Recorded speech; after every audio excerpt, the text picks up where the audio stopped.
ఈరోజు ఆంధ్రప్రదేశ్ డీజీపీ గారు హరీష్ కుమార్ గుప్తా మరియు ఈగల్ ఐజీ గారైన రవికృష్ణ గారి ఆదేశాల మేరకు మరియు మా ఎస్పీ గారి ఉత్తర్వుల మేరకు ఈరోజు ఈగల్ టీము ప్లస్ మేము అంతా నంద్యాల రైల్వే స్టేషన్లో విజయవాడ టు హుబ్లీకి పోయే 17330 వెహికల్ని చెక్ చేయడం జరిగిందండి. మొత్తం ఎంటైర్ కోచ్లంతా చెక్ చేయడం జరిగింది మా టీంతో.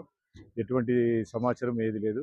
ముఖ్యంగా దీంట్లో ఏ ఉద్దేశం అంటే చాలామంది మత్తు పదార్థాలకు బానిసలు అవుతున్నారనే ఉద్దేశంతో విస్తృతంగా ఈ గంజాయి అనేది మొత్తము స్ప్రెడ్ అవుతుందనే ఉద్దేశంతో యువతని చెడుదారులు పట్టించుకోకుండా వాళ్ళని మంచి మార్గంలో ఉండేలాగా చేసే దాంట్లో భాగంగా ఈరోజు మేము చెక్ చేయడం జరుగుతుంది. అదే రకంగా మొత్తము అందరికీ నంద్యాల జిల్లా ప్రజలకందరికీ తెలియజేయడం ఏమనగా ఎటువంటి మత్తు పదార్థాలు కానీ ఏవైనా కానీ ఉంటే కనుక సమాచారం మీ దగ్గర ఉంటే మాకు సమాచారం అందిస్తే వాళ్ళ మీద కఠినమైన చర్యలు తీసుకుంటామండి.